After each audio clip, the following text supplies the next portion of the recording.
Hello friends, आप सभी कैसे हैं। उम्मीद है कि आप लोग अच्छे होंगे और अपना और अपने परिवार का ध्यान अच्छे से रख रहे होंगे और अपनी तैयारी को दिशा दे रहे होंगे। तो लेट्स गो गाइस, आज हम आपको धातु रूप चैप्टर के बारे में बताने जा रहे हैं। आप लोग अपना कॉपी पेन लेके बैठ जाइए और अपना नोट्स बनाने के लिए तैयार हो जाइए। पद पद संज्ञा सूत्र सुप्तियंगतम पदम पदच्छेद सुप्तिंग अंतम पदम। सूत्रार्थ सुबंत शुभ अंत वाला तथा तिगंत तिंग अंत वाला शब्द की पद संज्ञा होती है। व्याख्या।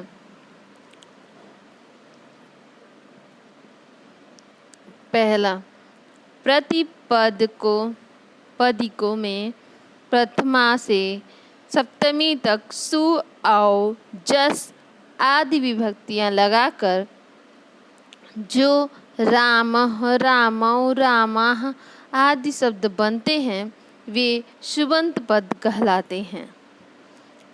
दूसरा, धातुओं से विभिन्न लकारों जैसे तिस तस झी तथा अताम झ आदि 18 तिंग प्रत्यय लगाकर जो प्रत्यय बनते हैं, जैसे जो पठति पठता पठंती आदि धातु बनते हैं, वे क्या कहलाते हैं? तिगंत कहलाते हैं। नोट: पद दो प्रकार के होते हैं। सुबंत पद यानी शब्द रूप, जैसे रामः हरिः गुरुः आदि। दूसरा होता है तिगंत पद धातु रूप, जैसे पठति लभति जानाति आदि। शुभ धातु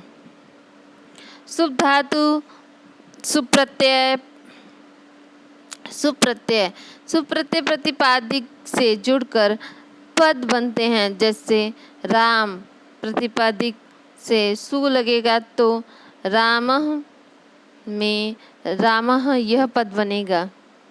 सुप्रत्यय 21 होते हैं।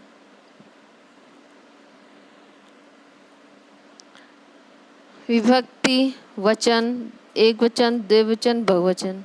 प्रथमा सु औ जस, द्वितीया आम और सस, तृतीया टा भ्याम भिस, चतुर्थी डे भ्याम भ्यस, पंचमी ढस भ्याम भ्यस, षष्ठी ढस ओस आम,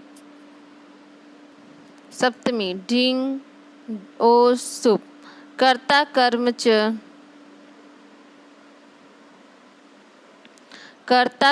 च करणं संप्रदानं तथैव च अपादानाधिकरण इत्यादि कारकानि चट। मतलब कर्ता, कर्म और करण कारक, संप्रदान कारक, अपादान, अधिकरण, ये 6 प्रकार के कारक बताए गए हैं। संस्कृत में संबंध और संबोधन को नहीं माना जाता है। विभक्तियां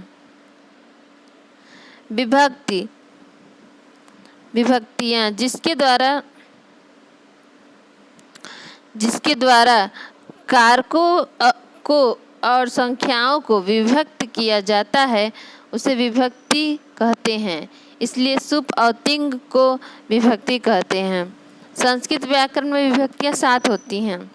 प्रथमा, द्वितीया, तृतीया, चतुर्थी, पंचमी, षष्ठी, सप्तमी। संबोधन में प्रथमा विभक्ति होती है। तिंग प्रत्यय 10 लकारों के प्रकारों को तिंग प्रत्यय कहा जाता है। ये 2 प्रकार के होते हैं, परस्मैपदी और आत्मनेपदी। परस्मैपदी प्रथम पुरुष तिप तस झी, मध्यम पुरुष सिप थस थ, उत्तम पुरुष मिप वस मस। आत्मनेपदी तिंग प्रत्यय। पहला मध्यम पुरुष त अताम झ, मध्यम पुरुष तास थास अथाम धम। उत्तम पुरुष इट वह महिंग। इस प्रकार ये 18 प्रत्यय तिंग कहलाते हैं। तिप के ती से लेकर महिंग तक तिंग कहा जा गया है।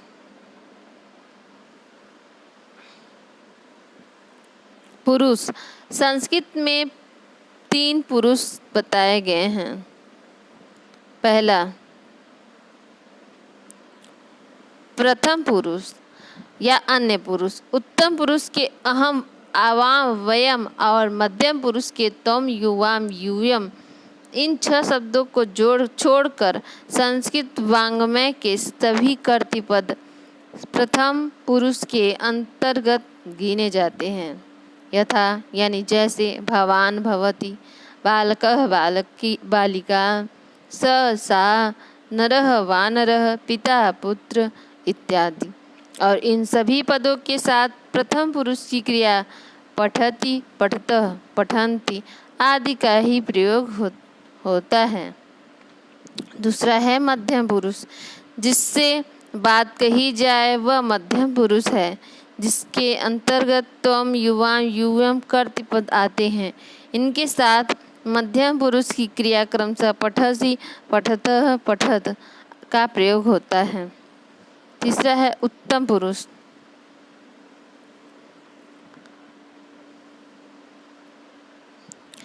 उत्तम पुरुष जो बात कहता है वह उत्तम पुरुष होता है। इसके अंतर्गत अहम, आवाम, वयम कर्तृपद आते हैं। इनके अनुसार उत्तम पुरुष की क्रिया क्रमशः पठामि, पठाव, पठाम का प्रयोग होता है। वचन। वचन का अर्थ होता है संख्या। संस्कृत में 3 वचन होते हैं। पहला एक वचन, एक व्यक्ति या एक वस्तु, एक व्यक्ति का बोध कराने के लिए एक वचन का प्रयोग होता है, जैसे बालक, हरि, गुरु, विद्यालय आदि। द्विवचन, 2 व्यक्ति या 2 वस्तुओं के लिए द्विवचन का प्रयोग होता है, जैसे बालक, हरि, गुरु, विद्यालयों, पुस्तकें आदि। तीसरा है बहुवचन, 3 या 3 से अधिक धातुओं या वस्तुओं या व्यक्तियों के का बोध कराने के लिए बहुवचन का प्रयोग होता है, जैसे बालका, हरेय, विद्यालय, पुस्तकान। लकार। संस्कृत में कितने लकार हैं? 10 लकार हैं। संस्कृत में कितने लकार बताए गए हैं? 10 लकार बताए गए हैं। लट लकार वर्तमान काल। वर्तमान काल को सूचित करने के लिए लट लकार का प्रयोग किया जाता है। दूसरा है लिट लकार। अनद्यतन परोक्ष भूतकाल। परोक्ष भूतकाल अर्थात प्राचीन काल को सूचित करने के लिए लिट लकार का प्रयोग किया गया है।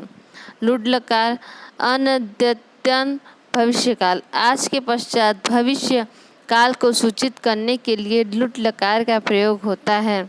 चौथा है लिट लकार सामान्य भविष्यकाल। पांचवा है लेट लकार संशय अर्थ में। लेट लकार का प्रयोग वेदों में होता है, लौकिक संस्कृत में नहीं। लोट लकार प्रेरणा तथा आज्ञा के अर्थ में, या इसे आज्ञार्थक भी बोलते हैं।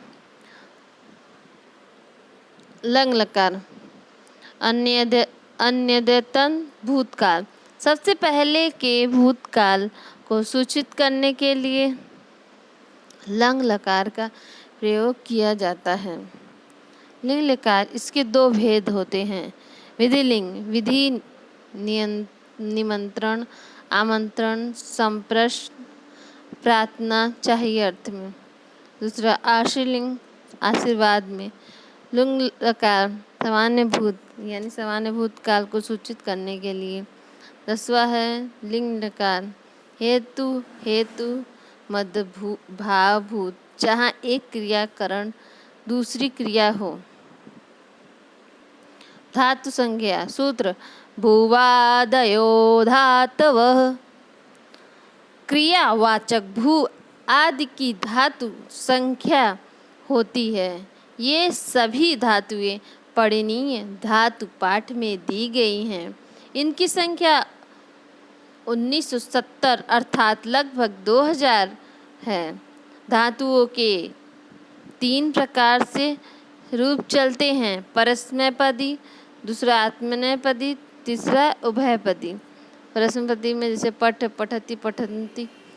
दूसरा आत्मनेपदी में ल से लभते, लभेते, लभन्ते आदि। तीसरा उभयपदी में ज्ञा से जानाति, जानीतः, जानन्ति, जानीते, जानते, जानीते।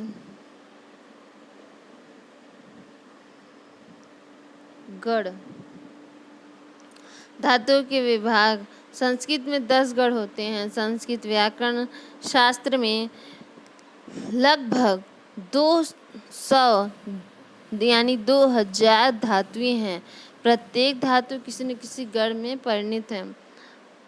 गण, भवादिगण, आदादिगण, जिहोत्यादिगण। धातुएं 1035 धातुएं भवादिगण के हैं और आदादिगण के 72 धातुएं। पठ धातु। लट लकार। पठ धातु परस्मैपदी। प्रथम पुरुष,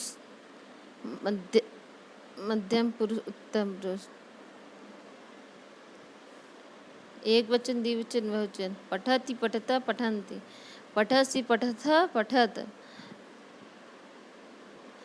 उत्तम पुरुष। पठायम, पठाव, पठामा।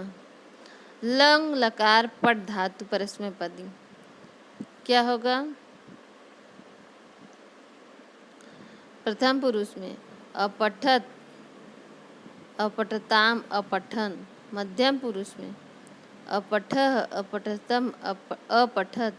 उत्तम पुरुष में अपठम, अपठाव, अपठाम। लिट लकार पठ धातु परस्मैपदी।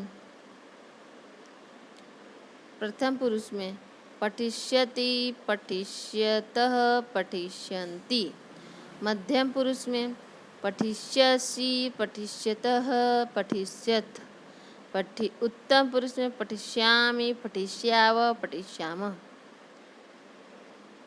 पठिष्यति, पठिष्यतः, पठिष्यन्ति, पठिष्यसि, पठिष्यतः, पठिष्यथ।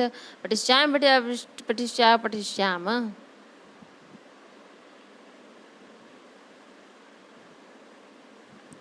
लोट लकार।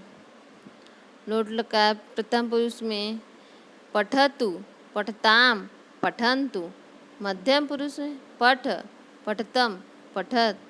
उत्तम पुरुष में पठानि, पठाव, पठाम।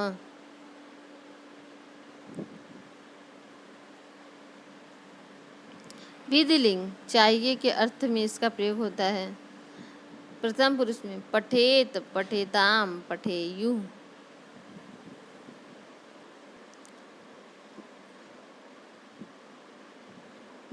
उत्तम मध्यम पुरुष में पठे, पठेतम, पठेत। उत्तम पुरुष में पठेयम, पठेव, पठेम।